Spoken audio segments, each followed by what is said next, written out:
今回画面に映っているのはダイソーさんで売っているデザインボードですね。200円のやつと100円のやつがあるんですけれど、手前のちっちゃいやつが20センチ ×30 センチの、100円の方ですね。そしてこの下側にある大きいやつ、これちっちゃいやつ上に乗ってるんですけれど、外すと開くとこういう風になっていて、これが30センチ ×40 センチですね。だからさっきの100円のやつの2倍の大きさ、高さが30センチで横20センチだから、それの2倍分ですね。2倍分になっていてですね。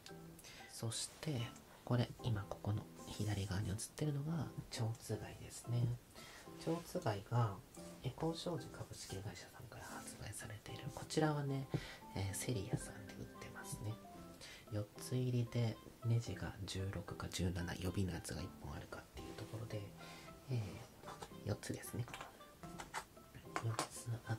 て、そしてダイソーさんのやつとくっつけてるってわけですね。半分のやつをなぜくっつけたかというとですね、ダイソーさんの方に2個入りの足が売ってるんですけれど、これにボードを乗せて、こうやって飾って、あとはフックとかをこうかけて、カードとかマグネットホルダーとかでもいいですし、プロテクトパックケースとかフルプロテクトスリーブとかでもいいですけれど、こうやって置いて飾ることができるんですよね。でもこれ見てもらったら分かるように斜め向いてるので、重くなるとスッと滑っちゃうんですね。これが縦だと滑らないんですよ。滑らなくてこのままの傾きのままでいい光具合で置けるんですけれど、これが台が斜めだから滑っちゃうんですね。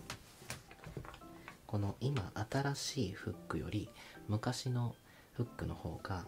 傾斜が緩いんですけれど、昔のフックだったら、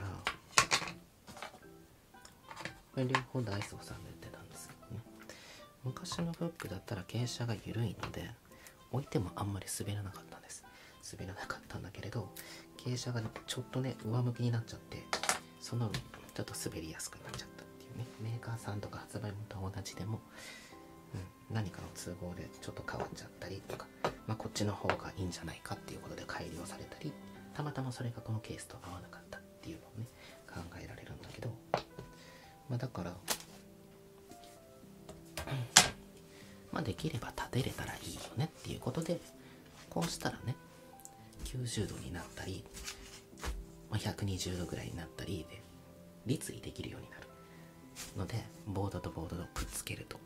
あとはね飾りたい台の上とか、本棚の中とかショーケースの中とかに入れればいいのでね、この30センチとか40センチぐらいの幅が入るようなショーケースとか台の上であれば、なので蝶つがいでつないで、台いらずというか台いらずでも使えるようにしようっていう。壁掛けで使ってる人も多いと思うから、壁にかける人はいいんだけど、壁に穴開けるの嫌だなとか、開けれない事情があるとか、いろいろあると思うので、立てて使いたい人はこういう風に蝶つがいとかでもいいし、釘打ちだったらねこの蝶つがいつけるより簡単だから、なので釘打ちでもいいと思うけど、ただ扉としてちゃんと閉じれた方がなんかすっきりするかなと思って作ってるだけですので、そこは自由に作ってください。そして作る上で必要なものが蝶つがいと、あと彫刻刀、カッター、ピンバイス、そしてネジですね。あとネジを切るので太めのニッパーがいります。なぜ大きなニッパーがいるかっていうと、ネジがねこの板よりも長いんですよね。この板がねだいたい5ミリぐらいなので、5mmだね。なのでネジがね入れた時に飛び出ちゃう。これすでに切ったやつなんですけれど、飛び出ちゃうからニッパーでパチンって切ってやるんですけれど、切る前にまず穴をね先に開けといた方がいいです。こういう風に先にネジで穴開けといて、そしてから抜いてからペンチで短くしてで調整する方がいいです。先にね先端尖ってる先端切ってしまうと穴開かないので、もちろんピンバイスとかでね先に開けた上でその上からネジでさらに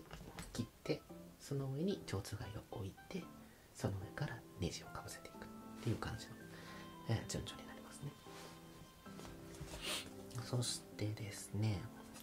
蝶つがいの形に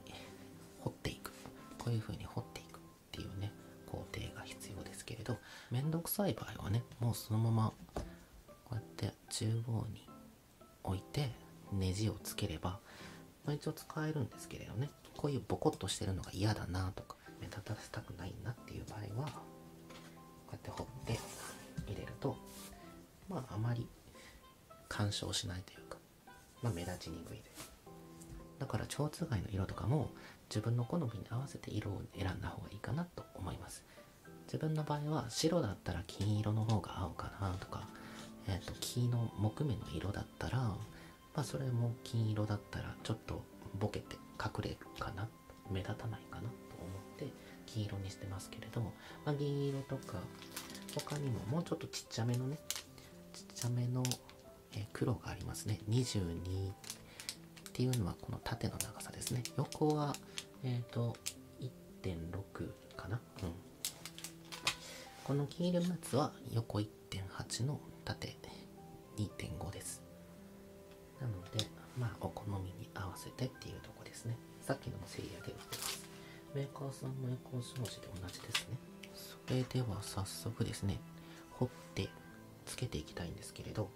つけるときですね、彫る場合は鉛筆とかでね型取ってください。スーッと鉛筆で引いて外して、あとは定規でね型取って、そしてその縁を差しとデザインカッターとかカッターでもいいですけれど、そしてこの縁のところをスーッて彫っていくんですね。先に切れ込みを入れとくと、この彫刻刀とかでねこう削った時に削りすぎないというか、先に切ってるのでそれより先に行きにくくなる。そのためにね奥に行かないように、切りすぎないように枠の方を先カッターで深めに、ね、切っておきます。ということなので早速やっていきたいですけれど、ちょっと自信がない。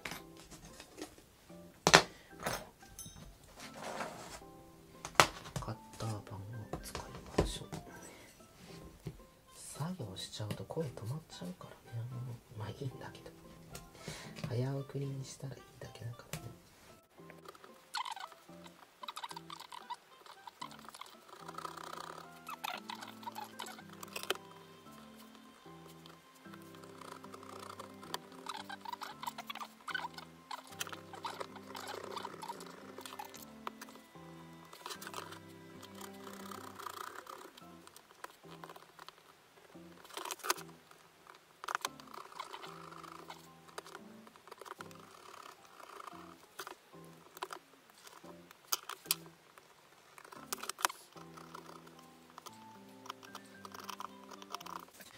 だいたい彫れたなと思ったら蝶つがいの方を当ててみて大丈夫かどうか。こうなぞった時にだいたい同じぐらいの高さになってたら大丈夫です。若干低くても大丈夫ですね。あとは先にね一つ出来上がったものがあったらそれに合わせてみて、そして同じぐらいだなと思ったらこうやって入れてみて、合ってるなと思ったら大丈夫です。ちょっとブカブカな分だったらいいんだけれど、入らないってなるとあれなので、入らない場合はもう一回ね、鉛筆とかでスッと引いて、その上からまたカッターでやってちょっとずつ削っていく。そして枠を少し大きくするっていう風に調整してください。調整すると入るようになるので、あとはこれをね、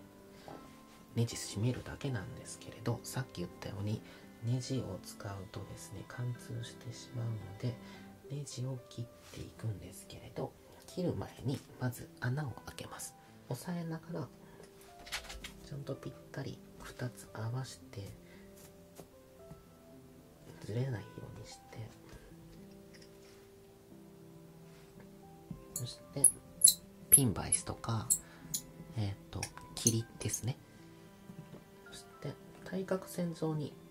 穴を開ける方がずれにくいです。まずはね、片方だけやっちゃうと指がずれた時にこの置いてる蝶番もずれる可能性があるので、まず対角線にやった方がちょっとミスは少ないかなと、失敗の経験で思います。結構ミスしてるので、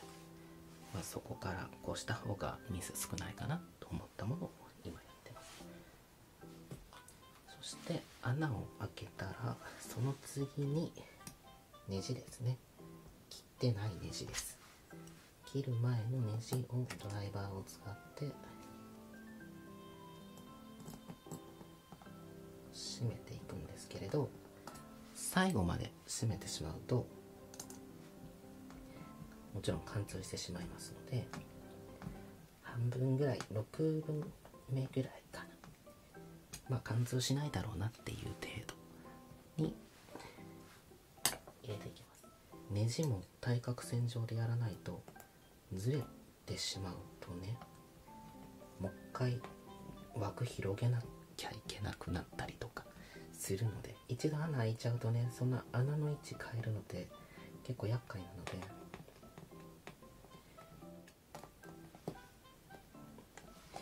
締める時に力入れちゃうので、それでね、このドライバーの場合は右回りだから、右に力入れた時に蝶番が右に、ね、なっちゃったりするので、しっかり蝶番を押さえながらこういう風にやると、なるべく綺麗になるかなという感じですね。そしてだいたい入れ込みたいところまでネジを回して、あとはネジを抜きます。ネジを抜いて、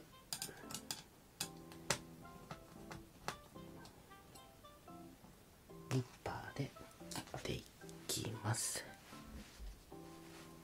ニッパーでね、切るのがね、ネジのぐるぐるぐるってなってるのが123個半ぐらいですかね。ちょうどいいぐらいが、この 5mm のボードの場合ですよ、3個半ぐらいか3個ぐらいですかね。なので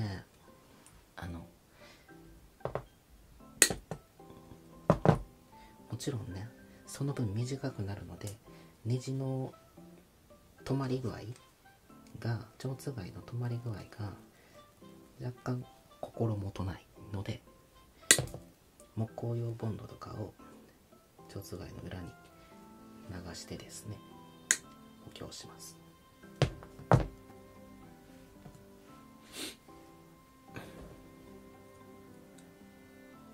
ネジを切ると、ものによっては飛んでいくので、なるべく下向けて破片をあんま飛ばさないように気をつけてください。踏んだら危ないので。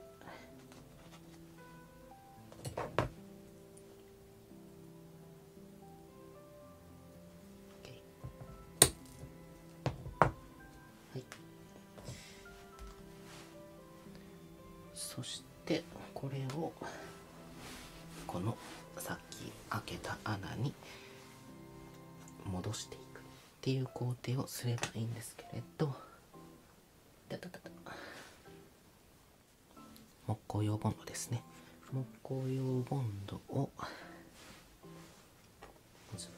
雑把な性格なので、このさっきのネジ穴の上にちょんちょんちょんちょんってやるのと、彫刻刀でね切ったのでちょっと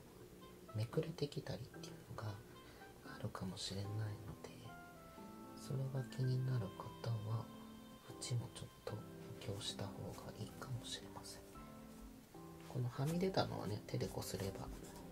ちゃんと取れるので、取っていただければいいと思います。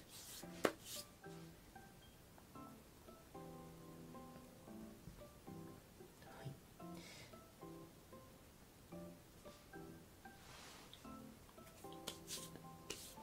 そして紅葉ボンドをつけて、その上からネジをかぶせていきます。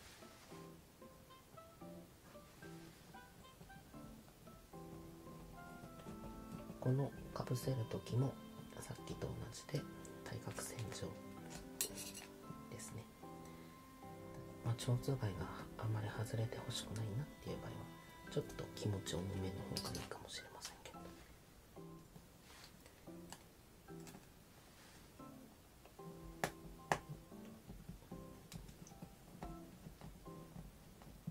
あらかたつけて最後のね締め具合は最後に調整したらいいので、まずはずれずにある程度奥まで入れば大丈夫です。そして全部入ったら最後に、回りにくくなったなぐらいですかね。あとは反対側が貫通しそうであればちょっと加減をしてですね、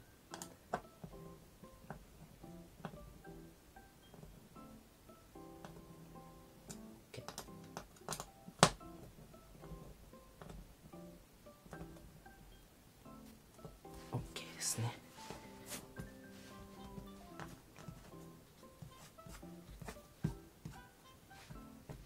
はみ出た紅葉ボンドとかはちゃんと拭けば取れるので、乾いてからでもいいですけどね。ということで止めることができました。下がまだできてないので、それはね動画なのでできましたっていう形にしましょう。はい、下の方もできました。折りたたむとこんな感じになってて、ネジをねつけたところが多少ポコッとします。厚みがね 5mm ぐらいしかないのでどうしてもね出てしまいますね。ポコポコっと長すぎると割れそうになってるのが一つあるので気をつけてください。長いとこうなりますよっていう見本ですね。こんな感じポコッとなってます。そして横がどうなってるのかっていうと、このね蝶番の曲がり部分が出てます。木工用ボンドを使うとここからねはみ出てたりするので、木工用ボンドがあまりにはみ出てるんであれば拭き取って、この周りぐらいが止まらないように、ね、してください。これね実は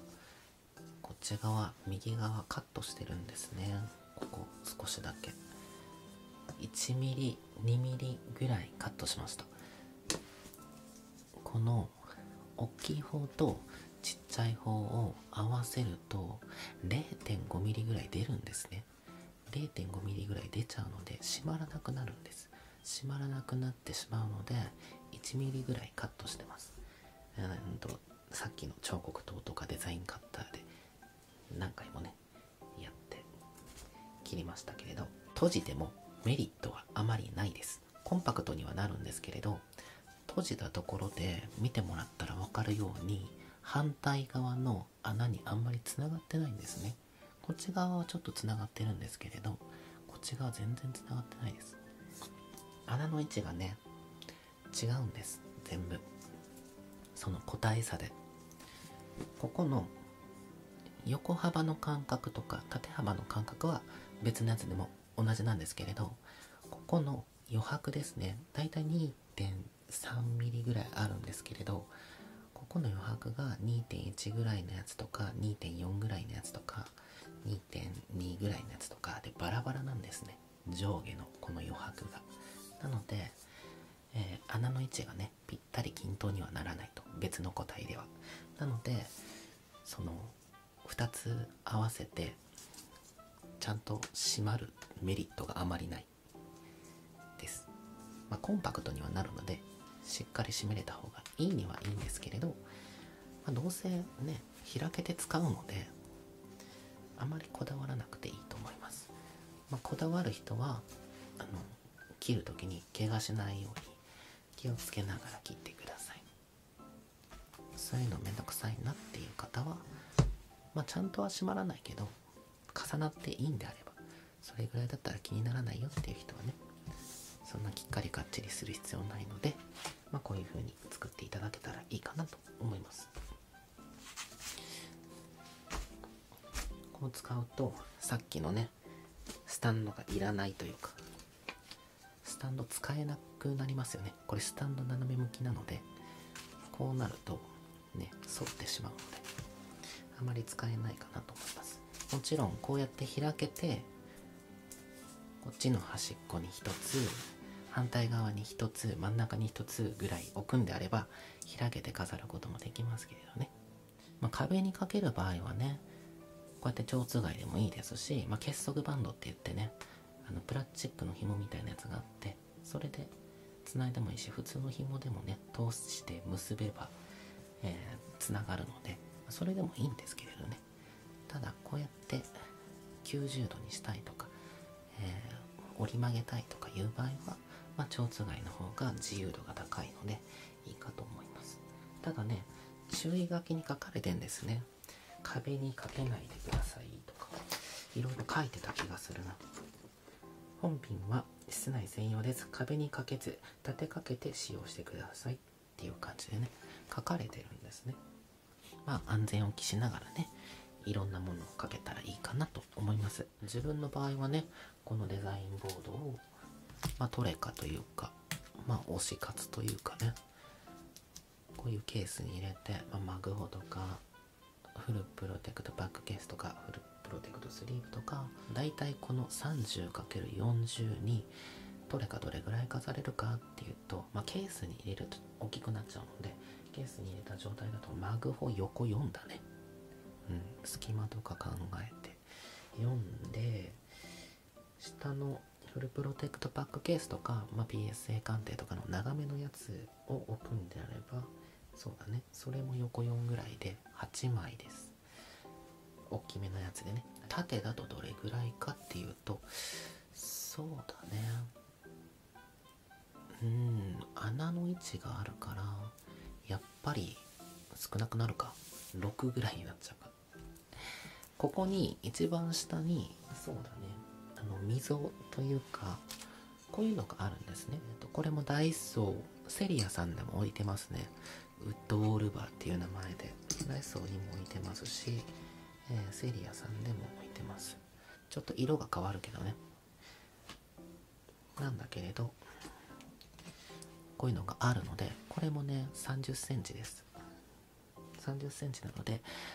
個体によってはちょっと飛び出たりっていうのはあるかもしれないけれど、だいたい同じぐらいのサイズなので、これをこのネジ外して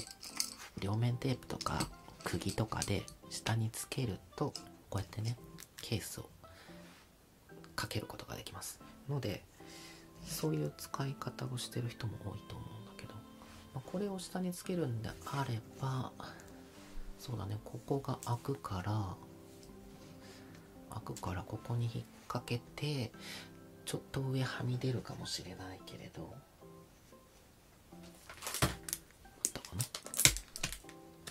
はみ出るね。はみ出るけれど、はみ出ていいんであれば、9枚か。9枚ぐらいは飾れますね。横寝したら8枚、縦で頑張れば9枚ですね。こういう風なね、OPP 袋、上のね、タグ付きの OPP 袋を使うのであれば、こういう風に穴に合わせて、こういうのが売ってるんですね。それを反対からこう通して、こ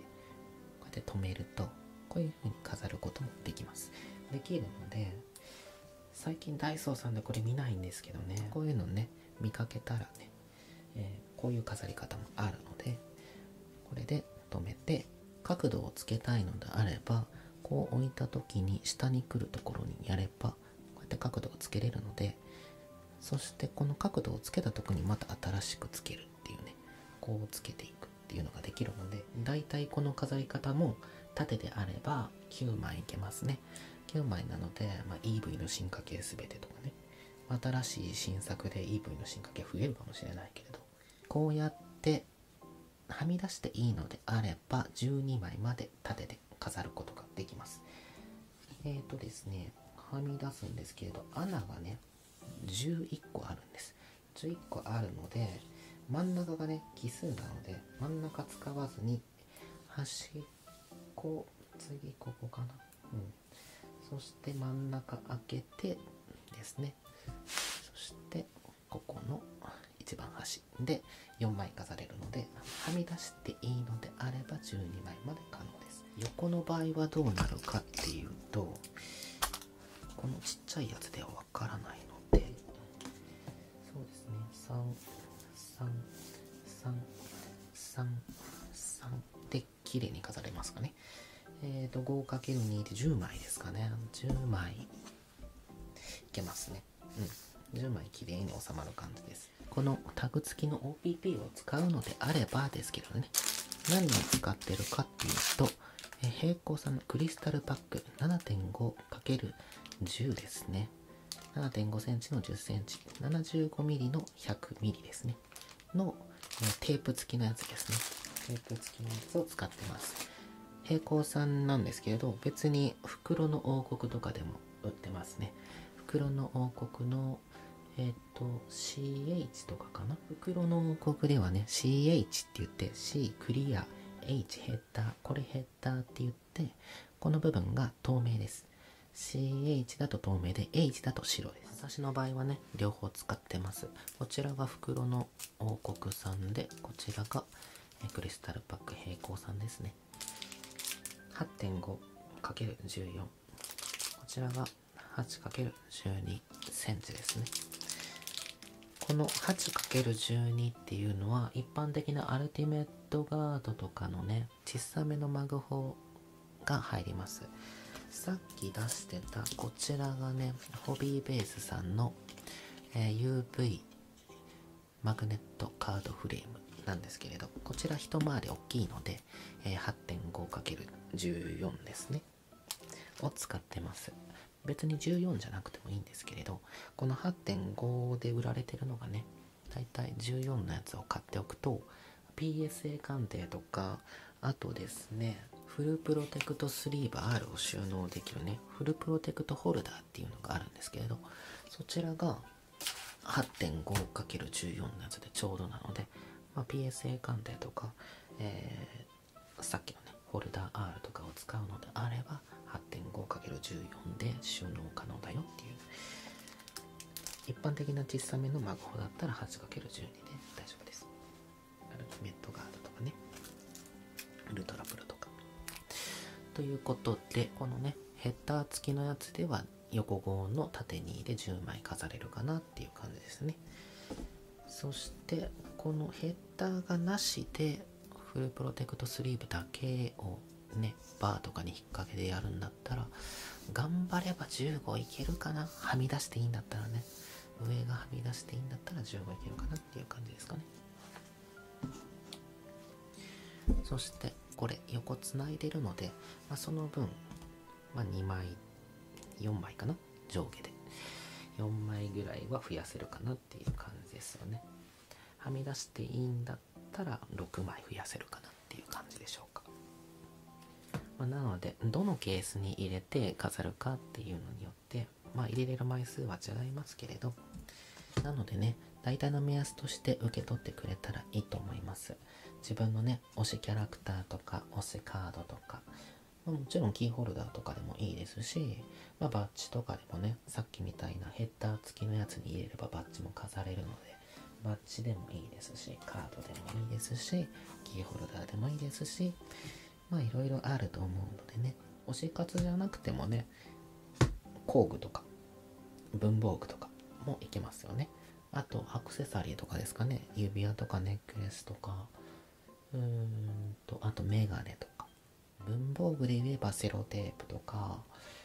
ペンとかですね、ペン立てとかもそうですね。このペギーっていうメーカーさんがあってですね、付属品があります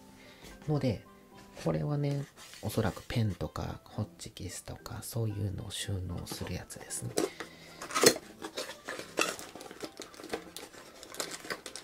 こういう風になってて、これを引っ掛けてやるとかけれるようになってるっていうね。そうね。こうやってかけて、こうして入れると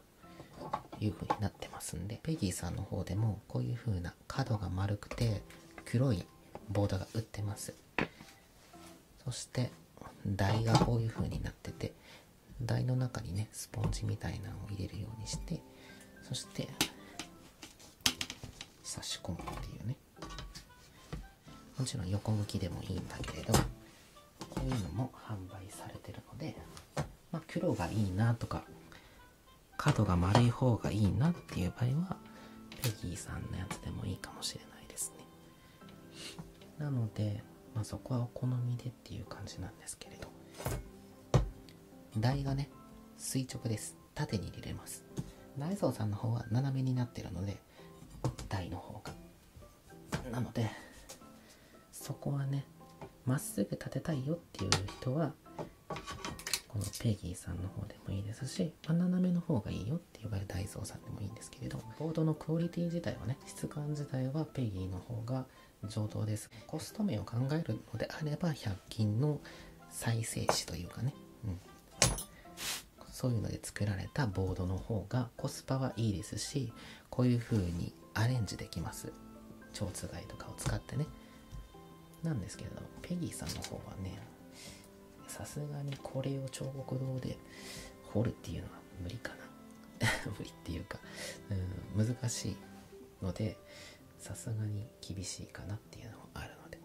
こういう風に自己アレンジをしたい、 DIY したいっていう場合はダイソーさんとかの方がねいいと思います。だいたいこの感覚はペギーさんもダイソーさんも同じです。この穴の感覚はね、穴の大きさについてはダイソーさんの方がちょっとちっちゃいです。ちっちゃいですけれど、ペギーの付属のアイテムはちゃんとはまるようになっているので、アイテムのね付属のアイテムだけペギーさんから買ってダイソーの方につけるっていうのも全然ありだと思います。他にもいろいろあるのでね、アイテム自体はね概要欄にもリンク貼っておこうと思うので、興味のある方は覗いてくれたらいいかなと思います。そうですね、動画で伝えるのは衣装になりますね。蝶つがいを使ったらこういう風にスタンドいらずの90度とか、120度ぐらいまで、広げてディスプレイできるやつが作れるよ。こういう風に L 字にして机の角とかにね置いておくと、推しも飾ることもできますし、ペン立てとか置いてね作業しやすいようにもできますし、一定のね目隠しにもなるかもしれませんね。この字にするより場所が有意義に使えるかもしれませんね。この字にしてしまうとこのスペース自体全部使われちゃうので、 L 字だとね端っこに置いておけばそのデスクほとんど邪魔することなく使えるので、そういう意味でも L 字として使うっていうのはありかもしれません。さて長くなってしまったのでね、最後まで見てくれた人はお付き合いいただきありがとうございました。